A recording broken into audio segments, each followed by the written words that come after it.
The sun was barely past noon when the world failed 16-year-old Mira Solberg in the cruelest way. The chatter of the crowded street outside Amberwood Diner hummed like distant waves, yet she heard none of it. She only felt the vibration of footsteps behind her, the sting of humiliation burning into her chest, and the faint tremble of her own breath as she tried to sign, "Please stop," with hands that shook uncontrollably. But the boys around her didn't understand her signs, or worse, they didn't care. One of them held his phone high, recording, while Myra's eyes filled with tears she couldn't hide anymore. And that was the moment everything changed, because humiliation would soon collide with justice in the most unexpected way imaginable. Before the story unfolds, if you believe kindness deserves a second chance, please like, comment, share, and subscribe to Kindness Corner. It helps stories like this reach more hearts. Mira had always lived in a world where silence was both a comfort and a curse. Born deaf, she grew up learning to navigate conversations through her hands, her eyes, and the rare kindness of those patient enough to listen. But outside the walls of her home and school, she knew the world often judged what it didn't understand. Her mother worked long days at a textile shop, and Mira spent most afternoons waiting for her after school. Today, she decided to stop by Amberwood Diner, a small restaurant her mother used to bring her to when she was little. She wanted to surprise her with their favorite lemon pie. But when she stepped outside, pie box in hand, she ran into trouble she never saw coming. A group of 3 boys, local troublemakers who believed cruelty made them powerful, spotted her from across the street. Their names were Jadon, Royce, and Miller, boys known more for chasing online attention than respect. They had seen her in school before, noticed her silence, her hearing aids, her careful signing. To them, she was different, an easy target. Jadon pointed at her and laughed, nudging the others. Mira noticed their approach too late. She felt the shadow fall over her before she even turned. Royce waved a hand mockingly in her face, exaggerating movements like she was some kind of wild creature. Miller stepped behind her, blocking her path while Jadon raised his phone, already recording. She tried to step aside, but Royce snatched the pie box from her hands and flipped it open. The lemon filling splattered across the sidewalk, a yellow smear spreading like a wound. Mira gasped, her hands flying up in instinctive signs of shock and pleading. She stepped back, her eyes wide, her breath heavy. Royce smirked, forming a mocking mimicry of sign language, random gestures, twisted purposefully. Jadon laughed, filming every second. Miller leaned close to Myra's ear and said words she couldn't hear but felt through the vibration of his hateful breath. She turned her head away, tears beginning to pool in her eyes, her shoulders trembling as she tried to sign, "Stop, please, why?" Her voice came out broken, barely audible, a soft cry that even she struggled to control. The boys laughed louder. People watched, but no one stepped in. It was the oldest tragedy Mira knew too well, silent suffering in a world too loud to notice. She backed up until her knees hit the curb. She couldn't run, she couldn't shout for help. She could only cry, hands pressed to her face, fingers trembling helplessly. And that's when fate intervened. From the far end of the street, the deep rumble of engines filled the air, loud, powerful, unmistakable. Even Mira, engulfed in her silent world, felt the vibration through the pavement. The boys heard it, too, their laughter faltering as they looked down the road. Around the corner came a wave of black and chrome motorcycles, sunlight glinting off polished metal. A procession, 30, no 40, bikers rolling in with the confidence of kings.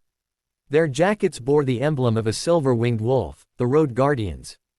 At the front rode Cassian Holt, a towering man with long russet hair tied back and a scar across his brow, the kind of man no one dared to cross.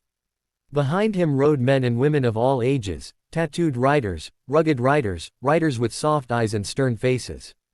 They weren't a gang, they were a community, known quietly for helping those who couldn't help themselves. Cassian slowed as he approached the diner, lifting his hand. The entire convoy halted at once, engines rumbling like thunder settling into the earth. Jadon and his friends stiffened. Cassian removed his helmet and scanned the street. His gaze landed on Mira, the trembling girl on the curb, and then on the boys still holding their phones, faces pale with guilt and fear. He didn't need sound to read the scene. The smashed pie, the tears, the trembling hands, the boys' smug expressions. Cassian nodded once. 4 riders dismounted immediately. Rhea, a muscular woman with braids, Torin, a broad man with tattooed arms, Silvio, quiet but sharp-eyed, and Marla, older but fierce. They walked directly to Mira, lowering themselves until their eyes were level with hers. Ria spoke gently, slow enough for Mira to read her lips. "Are you okay, sweetheart?" Mira shook her head, tears streaming down her cheeks. She tried to sign, but her hands shook too badly. Marla gently held her wrists to steady them. Silvio knelt and retrieved the crushed pie box from the ground with a softness unexpected for a man his size. Cassian approached the boys. No threats, no shouting, just silence, and a stare that felt like gravity itself. Jadon lowered his phone slowly. Royce dropped the ruined pie tin. Miller stepped back, swallowing hard. Cassian pointed at the phone. "Delete it." His voice was calm but glacial. Jadon's fingers scrambled, shaking as he erased the video. Cassian held out his hand. Jadon placed the phone into it without argument. Cassian checked to be sure it was truly gone, then handed it back. "If it ever resurfaces," he said, "I'll know who posted it." Royce stammered something, but Cassian tilted his head. "Leave, now." The boys didn't need to be told twice. They ran. Cassian then turned to Mira, who was still trembling, surrounded now by the protective circle of riders.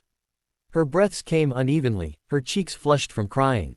Ria sat beside her, signing slowly and carefully. She wasn't fluent, but she knew enough to ask if Mira was hurt. Mira shook her head, wiping her cheeks. She signed clumsily, just scared. Cassian crouched down. He didn't know sign language, but emotion needed no translation. He placed a soft hand over his chest and then pointed gently toward her, as if to say, "We're here."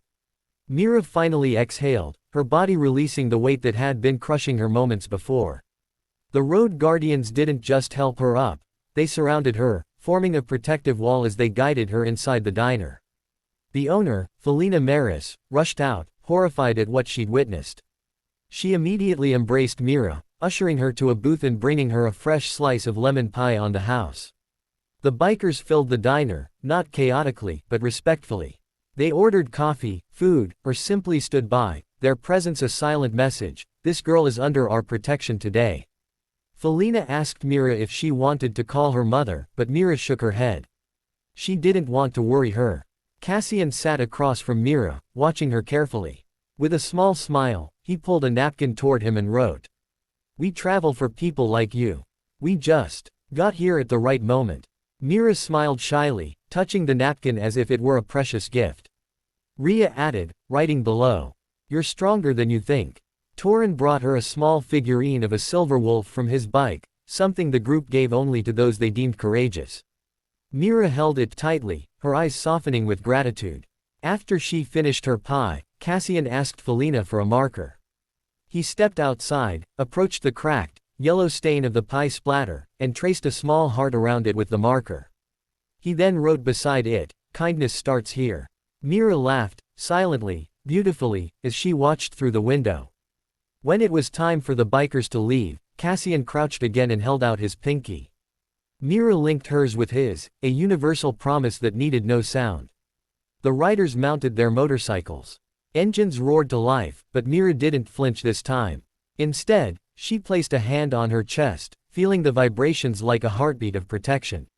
Cassian gave her one last nod before leading the convoy down the street, disappearing into the horizon like guardian spirits. Mira stood outside the diner long after they left, her heart swelling with a sense of safety she hadn't felt in years.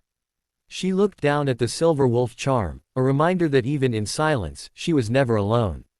Her mother arrived minutes later, alarmed to see her daughter surrounded by restaurant staff. Myra's hands moved rapidly as she signed everything that happened. Her mother pulled her into a tight embrace, tears falling freely, not from sadness, but from overwhelming gratitude that strangers had stood up for her child when the world turned away.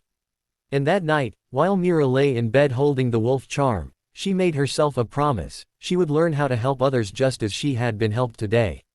She would not let her silence someone else's suffering. If this story touched your heart, please like, comment, share, and subscribe to Kindness Corner. Your support helps stories of compassion reach more people who need hope. Before the ending, please comment something kind below. Your words may be the light someone needs today. And as the sun set over Amberwood, Mira drifted into sleep with a quiet smile, because when cruelty found her, kindness answered with the roar of 40 motorcycles.